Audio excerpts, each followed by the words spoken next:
Otro día más por aquí, por supuesto, repasando todas las películas del universo cinematográfico de Marvel en orden, diciendo cuál es la que más me gusta y la que menos. Y hoy toca, por supuesto, con esta, Thor, un mundo oscuro, del año 2013, siendo la segunda de la franquicia. ¡Buah, 2013! ¡Vaya año tan caca! Ya lo he comentado y sinceramente pues yo no fui muy fan de la primera película, la de 2011, pero principalmente por la forma en la que se contaba la película, ¿no? La ambientación, todo esto hacia un mundo de dioses nórdicos, de vikingos, de trajes, de espadas. Yo personalmente no soy hater, pero tampoco me considero muy fan de ese tipo de cosas, de este estilo, ¿no? Entonces pues realmente la primera película me aburrió mucho. Y esta película, pues la verdad es que más de lo mismo, ¿no?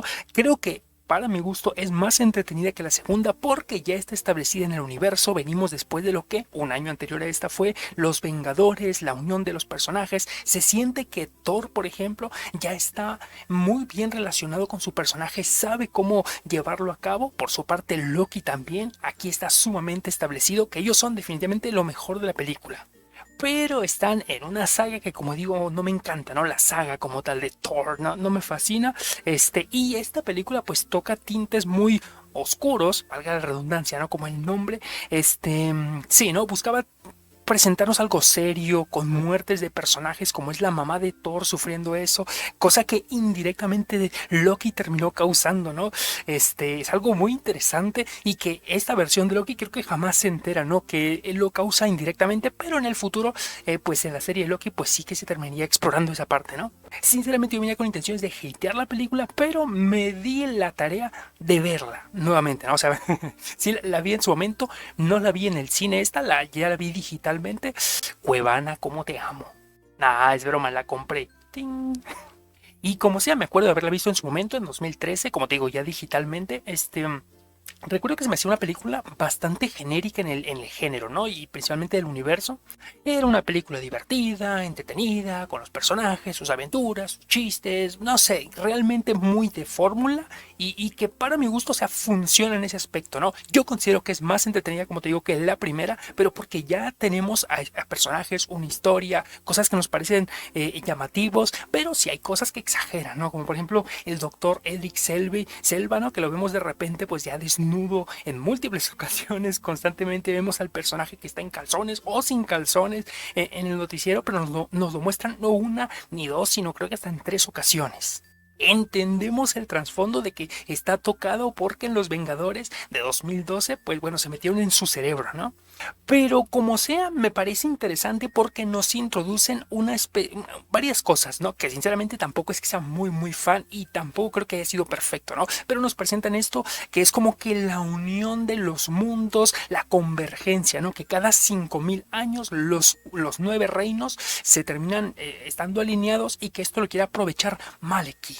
Este elfo oscuro y del mal, ñaca ñaca, quiere aprovecharlo, utilizar el poder del éter, que bueno, se nos presenta aquí como una gema del infinito. Yo personalmente debo decir que mi recuerdo era como que no sabían qué hacer con el éter, nos presentaban una fuerza interesante, pero que en el futuro como que se había aprovechado que esta fuera la gema del infinito. Esa era mi concepción, ¿no? Entonces, en ese aspecto hice algo muy bien al revisitar la película antes de opinar de ella. Como te digo, la vi en su momento en 2013 y creo que quizás antes de Endgame la volví a ver, pero fuera de ahí no más, pero sin perderme tanto, ¿no? Pero no, en esta película la verdad es que lo hacen muy bien, que es que sí te están diciendo que el éter es una fuerza elemental. Dice, mientras otras cosas son representadas como piedras, esta es como que muy variable, que se puede presentar de diferentes formas, que es indestructible. O sea, sí estaba planteándose como que era una gema del infinito. Así que bueno, hay mis respetos, ¿no? Y me parece que es un planteamiento interesante. Siento que tiene contradicciones y cosas que no me encantan. O también es probable que yo lo haya entendido mal, ¿no? Pero nos dicen esto de que el duende o el elfo malvado hizo todo esto porque él ha vivido antes de la existencia del universo, y que decidió intentar volver toda la oscuridad después, pero que fue detenido y encerrado. Pero como te digo, los planetas se alinean, hacen la convergencia cada 5000 años.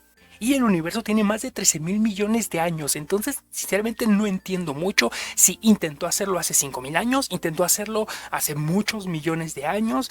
No lo sé, porque también se dice que fue el abuelo de Thor, papá de Odín, quien lo detuvo hace 5.000 años. Pero en la película se dice que los dioses nórdicos duran 5.000 años. Así que hace 5.000 años el abuelo de Thor, pero también el papá de Thor y al mismo tiempo Thor. O sea, para entonces ya existía Thor bebé, ¿no? ¿O no? No sé. Como digo, es muy probable que yo me haya confundido, ¿no? Pero no sé, creo que la intención de presentarnos esto es interesante, pero sí considero que pecan mucho de ser algo muy genérico, de repetirnos una fórmula básica, no de Marvel, no de las películas del universo cinematográfico, sino de los superhéroes en general, ¿no? Que es presentarnos un planteamiento, un problema que es catastrófico, el final del universo, los héroes salvan el día y todos felices. Ese puede ser básicamente el resumen, pero no siento que tenga mucho sentido, porque hay momentos donde Maleki, el elfo del mal, el elfo oscuro, tiene el éter y no se le ve que sea ultra poderoso. Thor lo enfrenta, lo encara, lo ataca, lo destruye, o sea, no sé. De hecho, Thor con su martillo en un par de ocasiones ataca y prácticamente destruye el éter, ¿no? Aunque bueno, se vuelve a reconstruir, pero sí demuestra que la gema del infinito no es tan poderosa, al menos en esta película, ¿no? También el hecho de que Jane Foster se le mete por pura casualidad de la trama, justamente se encuentra en el punto indicado donde se encuentra el éter, ¿no? Porque está viendo esta convergencia de no sé, como que portales que los transportan justamente al principio de la película al punto donde está el éter y se le mete el mono y se le mete esta cosa, ¿no? Y recorre su cuerpo y si la tocan, la verdad es que explota, ¿no? Pero no siempre, porque a veces Thor la toca, Odín la toca, Loki la toca y nada explota. Siento que sí nos aplican reglas que no siempre siguen, y hay otras que sí siguen, pero no tienen mucho sentido, pero que al menos agradece que sigan, ¿no? Por ejemplo, hay un momento donde llegan a Asgard, luego de matar a la mamá de Thor, por supuesto, va súper enojado y los ataca y los destruye. Y estos se tienen que camuflajear y esconder en Asgard. Pero en este punto Asgard, pues la verdad es que está muy desprotegido. Están recobrando fuerzas y energías para atacar desprevenido a un Asgard que está prácticamente sin protección para destruirlo. Y Thor logra escapar con Jane de Asgard, se la lleva al mundo oscuro. Y en lugar de destruirlo porque le dicen a Maleki, ¿no? De que ataquemos ahora, están distraídos, Maleki dice, no, Asgard ya no es importante. Sinceramente se me hizo raro, ¿por qué no atacarías a tus rivales? Pero entiendo que ese es el sentido de los elfos, ¿no? Como que son muy, ¿cómo decirlo? Muy estoicos, muy decididos, muy estables con lo que ellos quieren. Y a ver, la misión es, vamos a atacar a Asgard porque ahí está el éter. Ya no está el éter, ya no me importa Asgard. Y está bien porque se van de ahí. Cosa que ocurre más adelante cuando supuestamente en esta oscuridad asesinan a Loki, ¿no? Por supuesto, y todo es un momento triste, el malo recupera el éter, es súper ultra poderoso y podría matarlos con esa fuerza también a Jane, también a Thor, pero dice, nah, vámonos de aquí, porque ya tiene lo que quiere, ¿no? Quizás no tiene mucho sentido, pero es una consistencia de estos personajes que es sabemos lo que queremos hacer, lo tenemos y nos vamos, ¿no? Tampoco es que tengamos las emociones de búsqueda de venganza, no sé. Esto es lo que quiero, lo tengo y me voy. No sé, no me encantó, pero es algo que tiene sentido con los personajes. No es muy lógico, pero funciona. La película nos plantea diferentes cosas, ¿no? Como no solo esto de la convergencia, sino también ciertos puntos del espacio, que no sé qué, que si los atraviesas se hace un portal. Luego Jane Foster utiliza una máquina con la que puede controlar y crea estos portales donde ella quiere. O sea, hay cosas que que pueden ser interesantes, pero al mismo tiempo son muy convenientes, ¿no? El hecho de que ella pueda controlar, que ella encuentre justamente los puntos, que el punto del mundo oscuro los lleve directo a casa, o sea, todo ese tipo de cosas, la verdad, sí es muy conveniente, pero yo entiendo que la verdad es una escritura muy simple, porque lo que tiene que hacer es que funcione y vamos a acabar con esto y sigamos, ¿no? Las películas superiores tienen que ganar los buenos. Sea como sea, me entretuvo, tengo que decirlo, porque sí, los personajes ya están consolidados, nos presentan cosas interesantes, la asistente, su propio asistente. La personalidad de Thor la vemos aquí muy consistente, ¿no? Por ciertos momentos, como puede ser muy burlón, pero es orgulloso. Él ya está sumamente metido en su personaje para este punto y eso me parece lo mejor, ¿no? La interacción que tiene él con Loki me parece de lo mejor. Y bueno, si le introducimos ahora al universo cinematográfico, ¿dónde la pondría yo? ¿Y dónde la pondrías tú?